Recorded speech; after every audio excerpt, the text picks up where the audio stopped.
term, but good politics, good policy is good politics, and moving Mississippi forward in a big way is going to continue to require some big changes, and it's good that we've got people out there who are thinking about that. One of whom is here with us now. We've got Douglas Carswell, who's the president of the Mississippi Center for Public Policy. Douglas, how are you doing?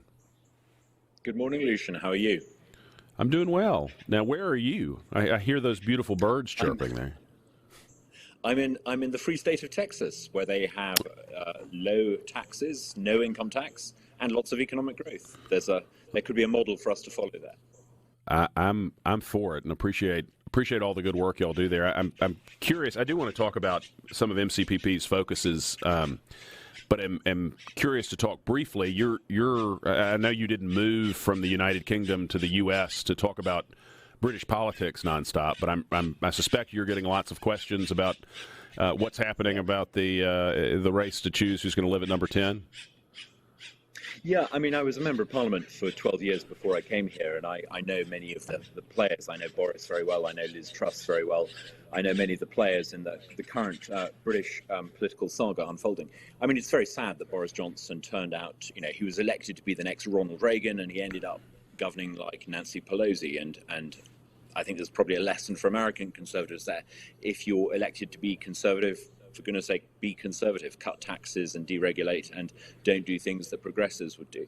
But looking at the competition at the moment, it's fascinating. It's a competition between Rishi Sunak, who is a second-generation Briton of a Hindu background, versus Liz Truss, who very much models herself on Margaret Thatcher. It's shaping up to be a fascinating contest. I'm not sure who's going to win. We'll know in about a month's time, but it's very interesting. Is there an ideological difference between Sunak and Truss? I mean, is there that there, or is this more sort of a who can build the bigger coalition? I guess at this point we're down to Conservative Party members. It's no longer the members of Parliament who are making this choice.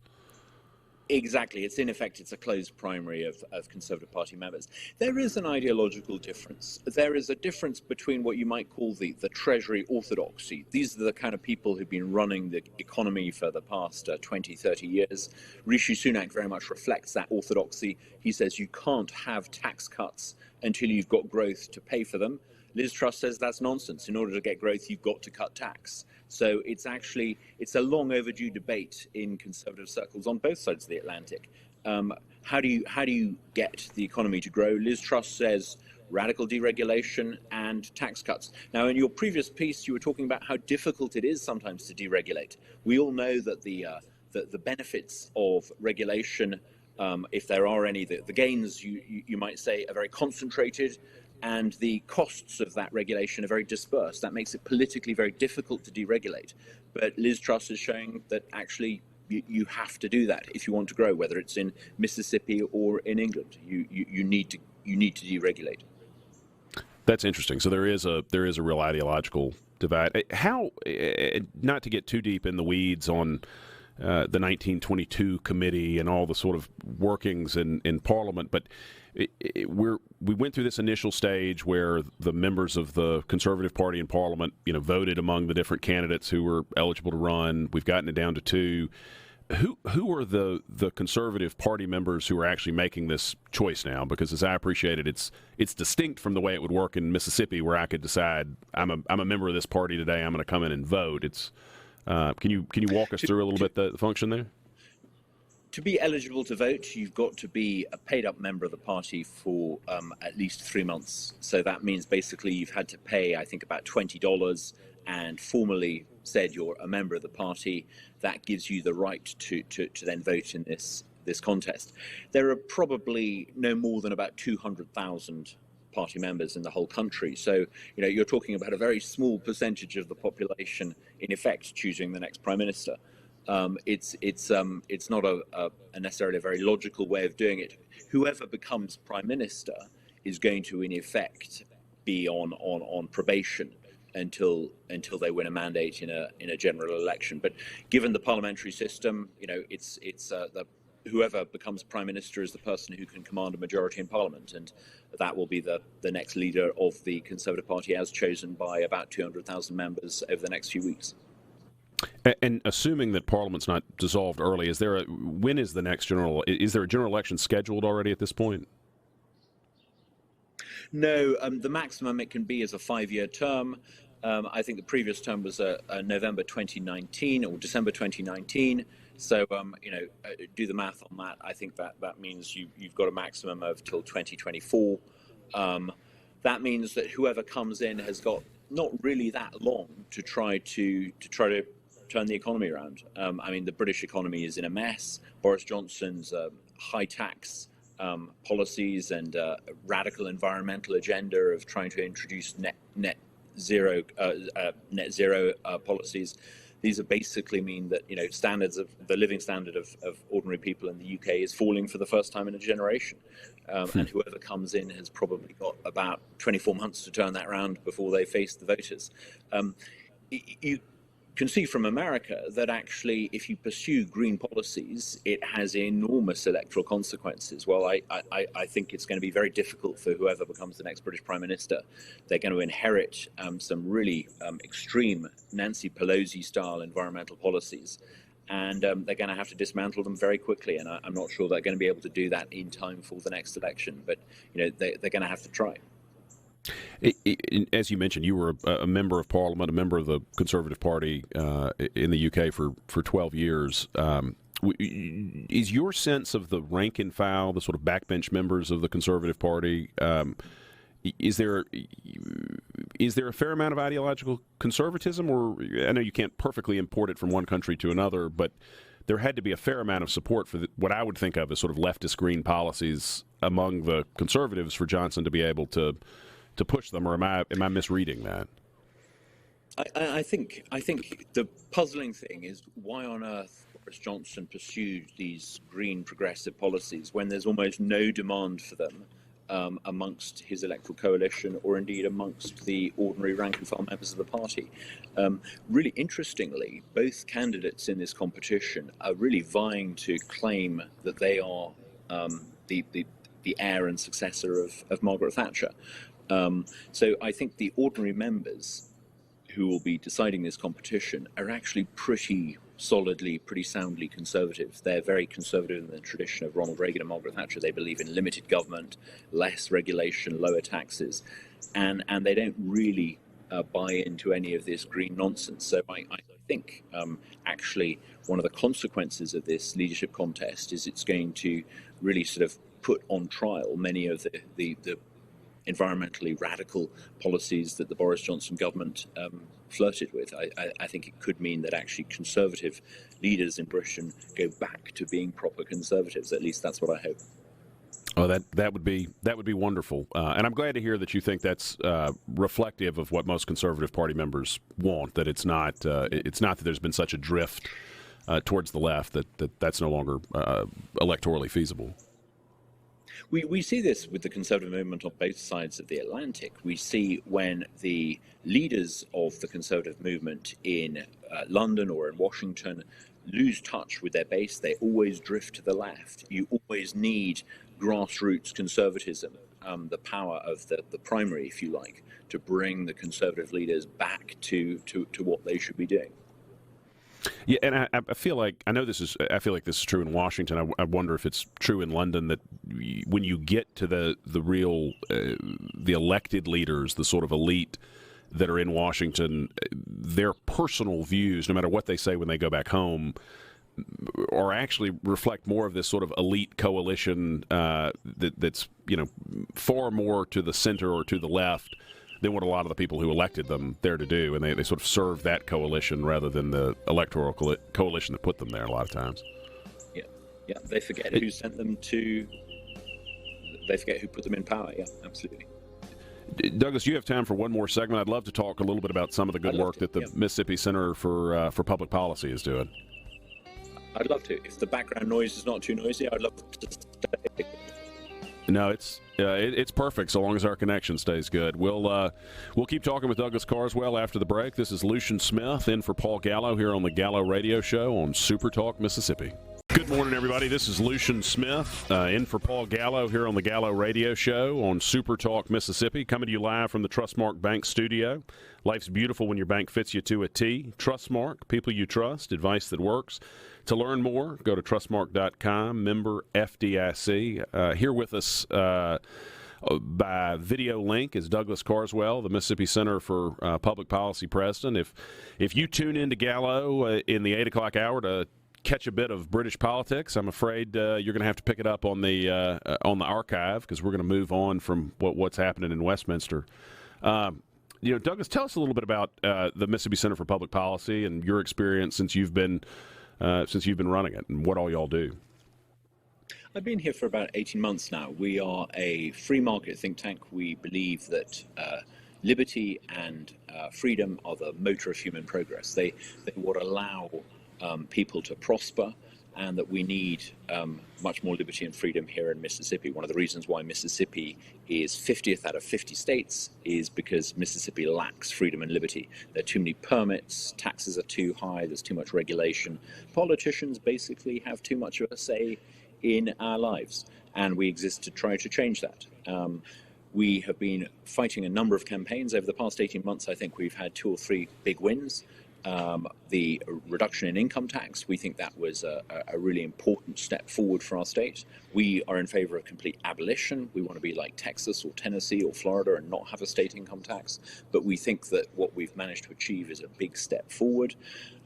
We also authored a bill on combating critical race theory. We think that's really important. We don't think public money should be used to teach people to despise their own country.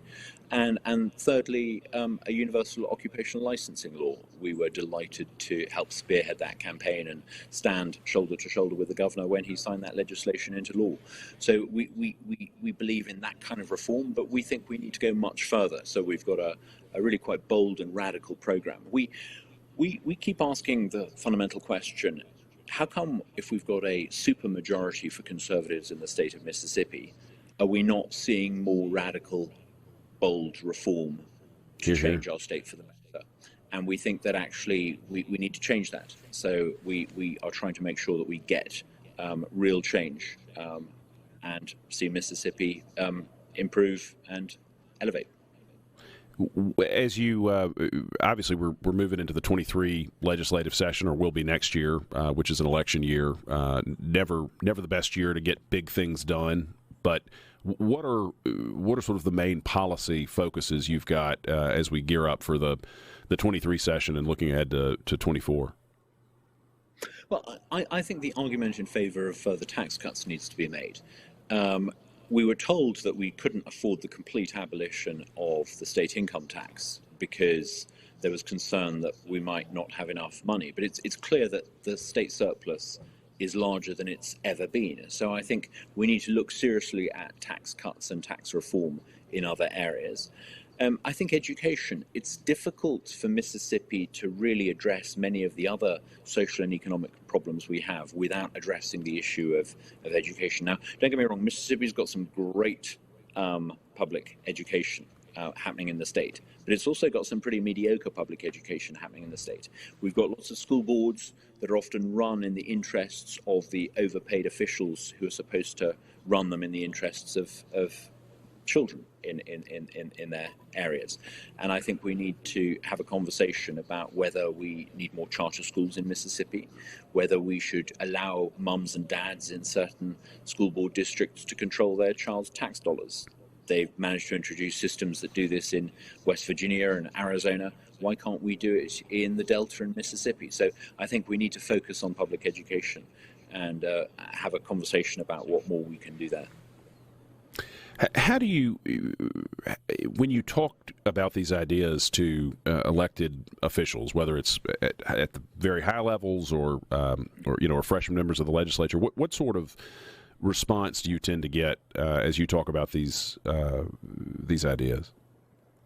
Well, often when it comes to education, you'll have in the legislature, 20 or 30 people who are very committed to the idea of education reform and school choice and who completely get it. But you need to build a majority coalition, and I think there are people in the legislature who haven't yet been persuaded that we need to change and reform the education system. And I don't think I don't look at this as the Mississippi Center for Public Policy and think that that's a failing on their part. I think it's a failing on the part of people like me. We've not managed yet to make the case for change. We've not managed to build that parent-led coalition. So that is something I think we need to do. Previously, you were talking about the difficulty of deregulation. Often you'll find that people will agree in principle to deregulating, but when you come up with a specific piece of regulation that you want to get rid of, they'll then come along and say, actually, we can't do this because it'll have a particular impact on a particular person that they know. So I think we need to be prepared to make a much broader argument for deregulation. We need to be able to win over people in the legislature who perhaps haven't always signed up to this agenda. We need to be much more effective, I think, at appealing to both sides of the political spectrum in Mississippi. In terms of how the center spends its time and resources, how much of it is developing policy ideas, how much of it is advocacy, and I recognize there are limits. I mean, how much sort of electoral engagement can the center spend its time and money on? We keep out of electoral politics completely. We're a 501c3 organization, and we think that we can be more effective by advocating for policy, not engaging in politics. So we don't get involved in the process of electoral politics at all. We probably spend about half our time developing policy. We write papers. Every 6 to 8 weeks, we will publish a policy paper. We produced one recently on education reform. We've got something called the Mississippi Fat Cat Report coming out in a few weeks' time, which is a list of the 50 highest overpaid public officials in the state of Mississippi. So we spend about half our time doing detailed policy research. We're currently doing a lot of research on energy and looking at why it is that Mississippians are having to pay ever more for energy.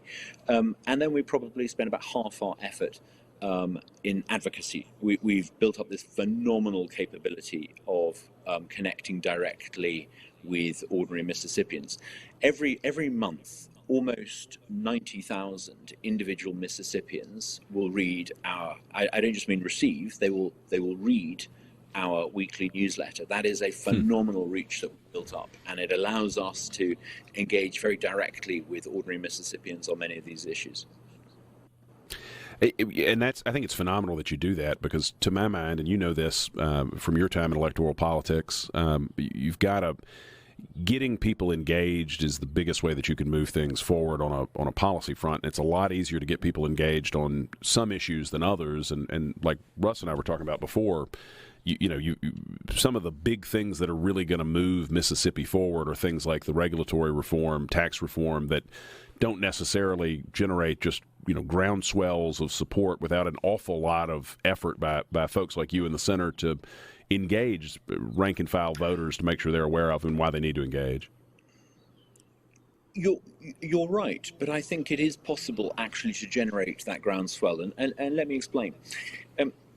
At the moment in Mississippi, whenever we have a conversation about public services, it invariably ends up becoming a conversation about how much higher taxes should be, because the argument is made that we need to tax people more to raise more revenue in order to address some of these problems. By publishing, for example, the Mississippi Fat Cat Report every August and listing the 50 highest paid officials and showing, for example, that there are officials presiding over failing school board districts that are earning not just more than the governor, but in some cases almost twice what the governor earns. I think we can shift the conversation. We can show people that actually there is an urgency in these reforms. The money is there. The money is just not being spent in the way that ordinary taxpayers would want it to be spent. So I think the challenge for organizations like ours is to actually make an argument and a case that mobilizes opinion and generates a demand for reform. If these things were easy, they would have happened.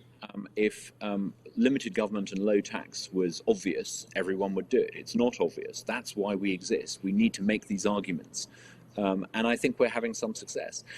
I noticed, particularly during the fight to lower and reduce the income tax, we actually managed to generate, I think, a very significant amount of public pressure on our lawmakers. And I think that had an impact. In 2021, not even a majority of Republicans in the Senate favoured the measure.